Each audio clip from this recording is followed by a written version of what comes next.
An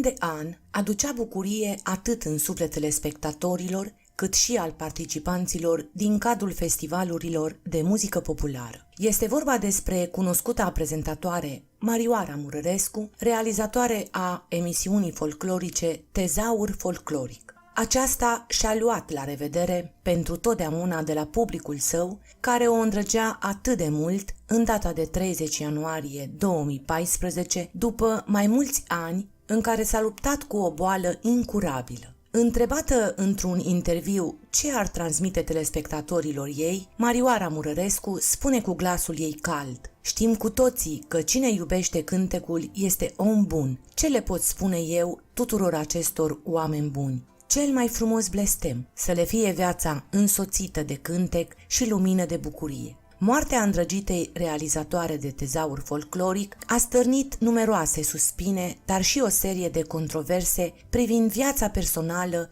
a acesteia. Marioara Murărescu avea 66 de ani și timp de 3 decenii a făcut istorie la postul public de televiziune cu emisiunea Tezaur Folcloric. Într-o lume în care comercialul, facilul și non-valoarea încearcă să câștige tot mai mult teren, Marioara Murărescu, prin emisiunea Tezaur Folcloric, ne-a învățat să prețuim creația adevărată a neamului nostru românesc. S-a născut la 1 octombrie 1947 la Câmpul Lung Mușcel, în familia unui preot. A fost un copil dorit și iubit de părinți, ce a apărut în viața lor după 18 ani de căsătorie, timp în care mama ei nu a rămas niciodată însărcinată. A urmat conservatorul din București, fiind o studentă eminentă, însă a trebuit să renunțe la planul de a deveni soprană după o operație de amigdalită care i-a schimbat vocea. În al 4-lea an de studii, profesorii ei i-au îndreptat pașii spre muzica populară. De la ei a învățat să privească folclorul ca pe ceva viu care ne reprezintă și prin care putem să cunoaștem neamul acesta. Marioara Murărescu și-a ținut departe de ochii lumii viața personală, iar singurul lucru care s-a știut a fost acela că este mama unui băiat, Petre. De la moartea sa, zvonurile cum că tatăl fiului ei ar fi Liviu Vasilică s-au amplificat.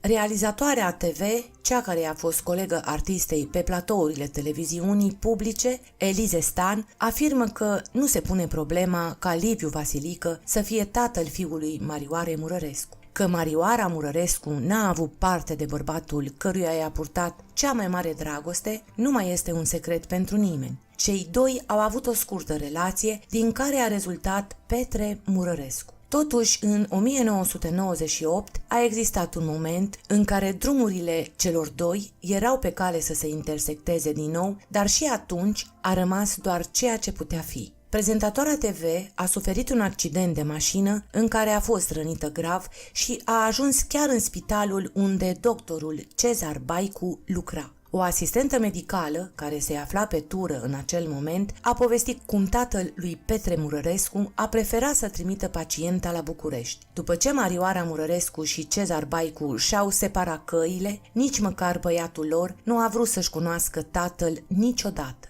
Probabil din cauza că mama lui a fost nevoită să-l crească singură. Bârfe au circulat o mulțime, că interpretul de muzică populară Liviu Vasilică ar fi tatăl lui Petrișor sau că doamna folclorului românesc a fost căsătorită pentru o scurtă perioadă cu un medic. Adevărul însă e altul. De-a lungul vieții, vedeta TVR a fost o prezență controversată, dar și discretă. Apropiații, dar și gurile rele s-au întrebat mereu cine este tatăl fiului ei. Cei care o însoțeau în turnee, în tinerețe, susțin că prezentatoarea de televiziune ar fi fost îndrăgostită de un medic căsătorit care provenea dintr-o familie cu influență politică, astfel că relația nu a putut continua. Așa s-ar fi născut Petrișor. Ea nu a vrut să strice poziția socială și renumele acelui om, dar nici să destrame o familie. A reușit cu demnitate să păstreze identitatea omului pe care l-a iubit și căruia i-a dăruit un copil. Petrișor Murărescu ar fi singurul care știe cine îi este tată, însă presa nu a contenit să facă presupuneri. Cu ani în urmă, atunci când Marioara Murărescu a aflat că are cancer, declara că Petre, fiul său, a fost cel care a susținut-o, a ajutat-o să nu-și piardă speranța. Fiul meu, născut în zodia Leu, e o persoană care stăpânește totul, are o fire dominatoare,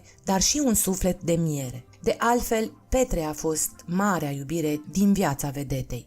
El și emisiunea pe care o concepuse, Tezaur Folcloric. Marioara Murărescu povestea că și-a crescut fiul în culisele emisiunii, îl lua cu ea în țară când avea turnee. A fost greu să îmi împart timpul între fiul meu și pasiunea nebună pentru ceea ce fac, între problemele de acasă și cele de la serviciu. Petre este căsătorit și este tatăl unui băiețel. Oana, soția lui, este nepoata poetului Leonid Dimov. Petrișor, cum îl alinta mama sa, a studiat psihologia, însă băiețelul lui, Andrei, a moștenit iubirea bunicii pentru muzică și pentru tradiții. Marioara Murărescu povestea mândră de nepotul său că acesta cântă la pian și la vioară. A descoperit în anul 2008 că are cancer la sân și a fost supusă unei duble mastectomii. Boala a recidivat însă la tiroidă, iar apoi în zona coloanei. În luna iunie, fosta prezentatoare a fost operată la coloana vertebrală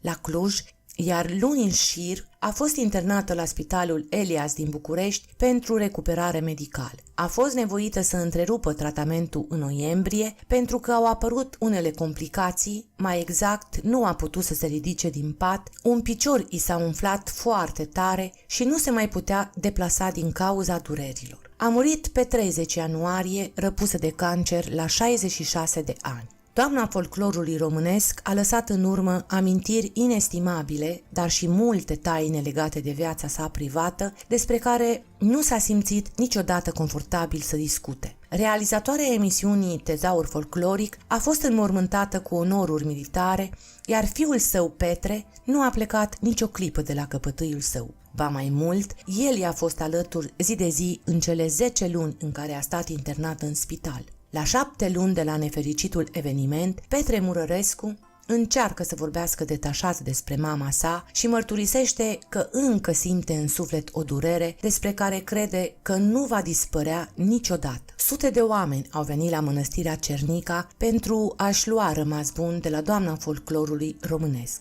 Regretata realizatoare TV a fost înmormântată cu onoruri militare. Longeviva emisiune Tezaur Folcloric continuă și după moartea creatoarei sale, Marioara Murărescu. Și-a dorit ca emisiunea să fie dusă mai departe de producătoarea ei, interpreta de muzică populară Gheorghița Nicolae, ceea ce se și întâmplă. În aplauzele oamenilor pe care i-a lansat în emisiunile sale și lacrimile fiului ei, Petre, Marioara Murărescu a plecat dintre noi pentru totdeauna.